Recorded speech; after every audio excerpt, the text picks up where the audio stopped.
Notebook চলে এসেছে আর এই স্লাইড ডেক ফিচারের কারণে সেটা আরও বেশি ভিজুয়াল হয়ে ওঠে।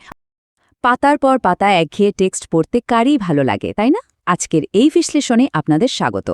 আজ আমরা কথা বলবো এমন একটা টুল নিয়ে যেটা শেখার পুরো পদ্ধতিটাকেই একদম বদলে দেয়, আর সেটা হলো নোটবুক এলএম, যাকে আমরা বলতে পারি আল্টিমেট ভিজুয়াল স্টাডি এআই। তথ্যের সাগরে হাবুডুবু না খেয়ে কিভাবে সেটাকে একদম সুন্দর একটা ভিজুয়াল স্ট্রাকচারে নিয়ে এসে মস্তিষ্কে গেঁথে দেওয়া যায়, আজ আমরা সেটাই দেখব। তো আপনাদের মনে প্রশ্ন আসতেই পারে, এই যে এত ডেটা, এগুলোকে নিমেষেই একদম সুন্দর স্ট্রাকচার্ড ভিজুয়াল নোটে কিভাবে কনভার্ট করা যায়? সত্যি বলতে এখনকার সবচেয়ে বড় সমস্যাই তো হলো এই ইনফরমেশন ওভারলোড বা তথ্যের বন্যা। চারিদিকে এত তথ্য, কিন্তু চিন্তা নেই, এই টুলটা ঠিক এই জায়গাতেই ম্যাজিকের মতো কাজ করে। আপনারা চাইলে গুগলের ওয়েবসাইট থেকে সরাসরি এটা ব্যবহার করতে পারেন, অথবা আরও চমৎকার ভিজুয়াল এক্সপিরিয়েন্স চাইলে প্লে স্টোর থেকে এর অ্যাপটাও নামিয়ে নিতে পারেন। অ্যাপের ইন্টারফেসটা এতই ক্লিন যে কোনো বিশাল ডেটা সেট জাস্ট চোখের পলকে একদম ক্রিস্টাল ক্লিয়ার নোটে পরিণত হয়ে যায়। ঠিক আছে, চলুন এবার সরাসরি ভেতরে ঢোকা যাক। এখানে ডেটা ইনপুট করার 7টা দারুণ উপায় আছে। পিডিএফ, অডিও, ছবি তো আছেই, সাথে যে কোনো ওয়েবসাইটের লিঙ্ক, ইউটিউব ভিডিও, কপি করা টেক্সট, এমনকি আপনার গুগল ড্রাইভ থেকেও সরাসরি ডেটা আপলোড করতে পারবেন। মানে আপনার পড়ার সোর্স যে ফরম্যাটেই থাকুক না কেন, নো টেনশন।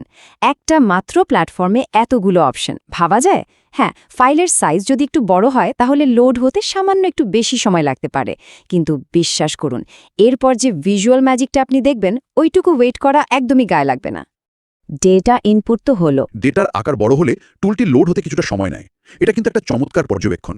এর মানে হলো টুলটি কেবল ফাইলগুলো সেভ করছে না, হ্যাঁ, বরং প্রতিটি ছবি, প্রতিটি শব্দ এবং প্রতিটি ফ্রেমকে গভীরভাবে প্রসেস করে তাদের ভেতরের সম্পর্কগুলো ডিকোড করছে। রাইট, এই সিনথেসিস বা বিশ্লেষণের পরের ধাপটা সোর্সে আরও দারুণভাবে উঠে এসেছে। ধরুন আপনি কয়েকটা ছবি আপলোড করলেন যেখানে অনেক জটিল তথ্য আছে। এখন আপনার টার্গেট হলো এই তথ্যগুলোকে একদম সহজে চোখের সামনে ভাসিয়ে তোলা। এবার আসি এর চ্যাট ফাংশনে। এটা কিন্তু হেভি দারুণ একটা জিনিস। তো আপনি জাস্ট প্রম্পটে লিখলেন সামারাইজ ইট ইন বাংলা, ব্যাস এটুকু লিখে এন্টার দিলেই টুলটা নিজে থেকেই ছবির ভেতর থেকে একদম কোর পয়েন্টগুলো বের করে আনবে। চমৎকার বাংলায় তৈরি হওয়া এই ভিজুয়াল সামারি যে শুধু আপনার সময় বাঁচাবে তা নয়, বরং কঠিন কোনো টপিকের একদম নির্যাসটুকু আপনার চোখের সামনে প্রেজেন্ট করবে। It's a real game changer. এরপরই আসছে আমার অন্যতম ফেভারিট ফিচার, স্টুডিও। এটাকে বলতে পারেন একটা কারখানা, যেখানে আপনার বোরিং ডেটাগুলো একটা ইন্টারঅ্যাক্টিভ আর ভিজুয়াল অভিজ্ঞতায় রূপ নেয়। আপনার ইনপুট করা বিষয়ের ওপর ভিত্তি করে এটা নিমিষেই অডিও বা ভিডিও ওভারভিউ তৈরি করতে পারে। শুধু তাই নয়, শর্ট নোটের জন্য স্লাইড ডেক, নিজেকে যাচাই করার জন্য ফ্ল্যাশ কার্ড আর কোয়েজ, এমনকি চমৎকার সব ইনফোগ্রাফিক্স, এই সব কিছু একদম এক ক্লিকেই রেডি হয়ে যায়। দেখে শেখা বা ভিজুয়াল লার্নিংয়ের এই প্রসেসটা যে মনে রাখার ক্ষমতাকে কতটা বাড়িয়ে দেয়, সেটা একবার ব্যবহার না করলে আসলে বোঝানো মুশকিল। এখন এই স্লাইডের সবচেয়ে ইন্টারেস্টিং ব্যাপারটা হলো, শেখার এই পুরো প্রসেসটাকে আপনি চাইলে একটা গেম বা খেলার মতো বানিয়ে ফেলতে পারেন। আর এই ইন্টারঅ্যাক্টিভ লার্নিংয়ের শুরুটাই হয় ফ্ল্যাশ কার্ড তৈরির মাধ্যমে। স্টুডিও থেকে ফ্ল্যাশ কার্ড অপশনে যাবেন, নিজেকে একটু চ্যালেঞ্জ করার জন্য ডিফিকাল্টি লেভেলটা হার্ড সেট করবেন। তারপর আপনার প্রম্পট লিখবেন,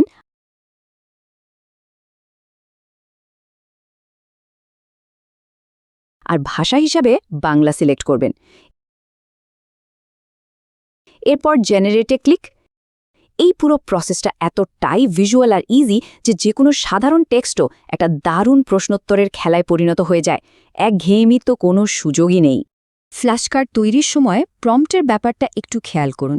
এখানে আমরা লিখেছি কনসেপচুয়াল কোয়েশ্চেন মেক, মানে আমরা এআইকে বলছি যে আমাকে সাধারণ বা মুখস্থ করার মতো প্রশ্ন দিও না, আমাকে একদম কনসেপচুয়াল প্রশ্ন দাও। এই ধরনের স্পেসিফিক ইনপুট দিলে দেখবেন জাস্ট কয়েক মিনিটের মধ্যে একেবারে কাস্টমাইজড আর বেশ চ্যালেঞ্জিং কিছু প্রশ্ন আপনার সামনে রেডি।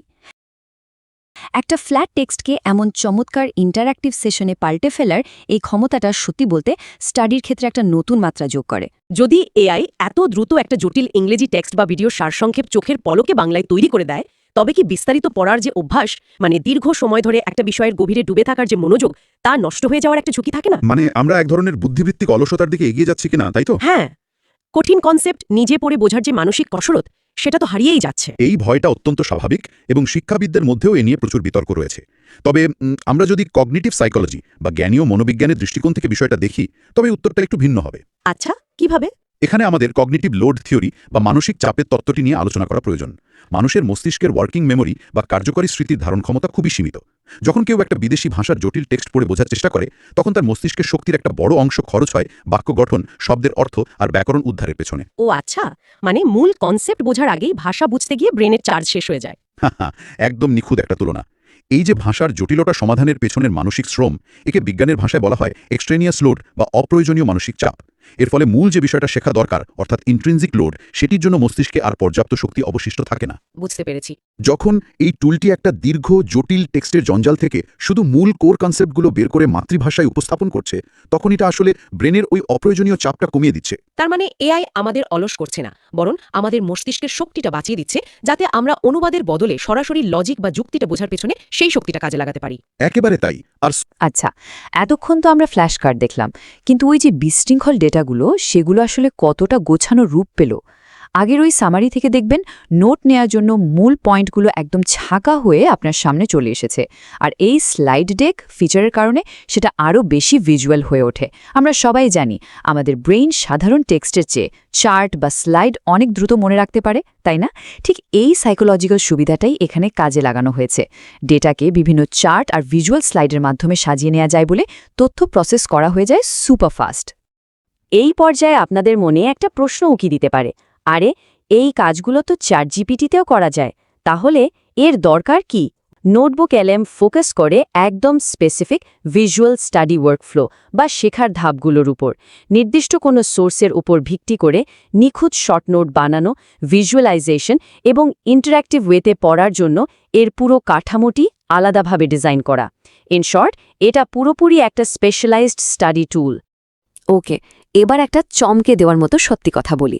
এতক্ষণ ধরে আমরা এর যে দারুণ সব ভিজুয়াল আর অ্যানালিটিক্যাল ক্ষমতার কথা বললাম, তার সবচেয়ে বড় আর জ্যান্ত প্রমাণ হলো এই বিশ্লেষণটি নিজেই। হ্যাঁ, ঠিকই শুনেছেন, আজকের এই পুরো আলোচনা, স্ক্রিপ্টের স্ট্রাকচার আর এর বেশিরভাগ অংশই মূলত নোটবুক এলএম ব্যবহার করেই জেনারেট করা হয়েছে। মূল সোর্স ডেটা থেকে কিভাবে একটা সুন্দর স্ট্রাকচার্ড আর বোধগম্য ভিজুয়াল অ্যানালিসিস দাঁড় করানো যায়, এটা তারই একটা পারফেক্ট এক্সাম্পল। ইনফরমেশনকে এত গুছিয়ে প্রেজেন্ট করার এর যে ক্ষমতা, সেটা আসলেই মাইন্ড ব্লোয়িং। তো আজকের এই বিশ্লেষণ থেকে আমরা দেখলাম যে কিভাবে একটা সাধারণ টুল আপনার পুরো স্টাডি ডেটাকে একটা মাস্টার পিস ভিজুয়াল এক্সপিরিয়েন্সে রূপান্তর করতে পারে। এখন আপনাদের কাছে আমার প্রশ্ন, এই ফিচারগুলোর কথা কি আপনারা আগে থেকেই জানতেন? আর তথ্য আয়ত্ত করার জন্য আপনাদের মতে এর চেয়ে ভালো এআই টুল বা ভার্সন আর কি হতে পারে? নতুন প্রযুক্তি আমাদের শেখার পদ্ধতিকে কতটা ভিজুয়াল আর এফেক্টিভ করে তুলছে, সেটা নিয়ে কিন্তু নতুন করে ভাবার সময় চলে এসেছে। কারণ তথ্যের এই যুগে শুধু পড়াটাই যথেষ্ট নয়, সেটাকে ভিজুয়ালাইজ করতে পারাই হবে ভবিষ্যতের সবচেয়ে বড় হাতিয়ার। টুলস এখানে মূল বিষয় নয়, মূল বিষয় হলো সেই টুলস ব্যবহারকারীর মানসিকতা। তো এতক্ষণের এই দীর্ঘ আলোচনা থেকে যদি আমরা পুরো সোর্স মেটেরিয়ালটির একটা সারাংশ টানি, তাহলে বলা যায় নোটবুক এলএমের মতো টুলগুলো পড়াশোনাকে একটা প্যাসিভ কাজ থেকে সম্পূর্ণ ডাইনামিক অভিজ্ঞতায় রূপান্তর করছে। হ্যাঁ, শুধু বইয়ের টেক্সট থেকে বেরিয়ে এসে অডিও, ভিডিও, ইনফোগ্রাফিক এবং ফ্ল্যাশ কার্ডসের মাধ্যমে মাল্টিমডাল লার্নিংয়ের যে সুযোগ তৈরি হয়েছে, তার শিক্ষা ব্যবস্থায় একটা নীরব বিপ্লব ঘটিয়ে দিচ্ছে। এবং সবচেয়ে বড় কথা হলো, এটা শিক্ষার সম্পূর্ণ কন্ট্রোল শিক্ষার্থীর নিজের হাতে তুলে দিচ্ছে। কখন, কিভাবে, কোন মাধ্যমে এবং কোন ভাষায় সে শিখবে, সেটা সম্পূর্ণ তার নিজের ইচ্ছাধীন। একেবারে ঠিক। আজকের এই ডিপ ডাইভ শেষ করার আগে একটা বিশেষ চিন্তার খোরাক রেখে যেতে চাই সবার জন্য। এতক্ষণ আমরা দেখলাম কিভাবে এই তরুণ শিক্ষার্থী জীবনে প্রযুক্তি একটা সুপার পাওয়ার হিসেবে কাজ করছে, কিন্তু এর একটা বৃহত্তর দিকও রয়েছে। সেটা কি? এখন এই অত্যাধুনিক প্রযুক্তির যুগে যখন একটা এআই সেকেন্ডের মধ্যে যে কোনো জটিল বই পড়ে তার সারসংক্ষেপ বের করতে পারে, ছবি থেকে ইনফোগ্রাফিক বানাতে পারে এবং কঠিন কুইজ তৈরি করে দিতে পারে, তখন মানুষের ব্রেনের মূল কাজটা আসলে কি দাঁড়ায়? এটা সত্যি মানব সভ্যতার জন্য অত্যন্ত গভীরভাবে ভাবার মতো একটা বিষয়। ভবিষ্যতে কি শুধু উত্তর মুখস্থ করা বা প্রচুর তথ্য মনে রাখাই বুদ্ধিমত্তার পরিচয় থাকবে, নাকি এআইকে সঠিক প্রম্পট বা সঠিক প্রশ্ন করতে পারার দক্ষতাই আমাদের সবচেয়ে বড় বুদ্ধিমত্তার মাপকাঠি হয়ে উঠবে? উত্তর খোঁজার চেয়ে সঠিক প্রশ্ন করতে পারার ক্ষমতাই কি তবে আগামী দিনের সবচেয়ে বড় শক্তি? এই প্রশ্নটাই থাকলো আজকের আলোচনার একেবারে শেষে।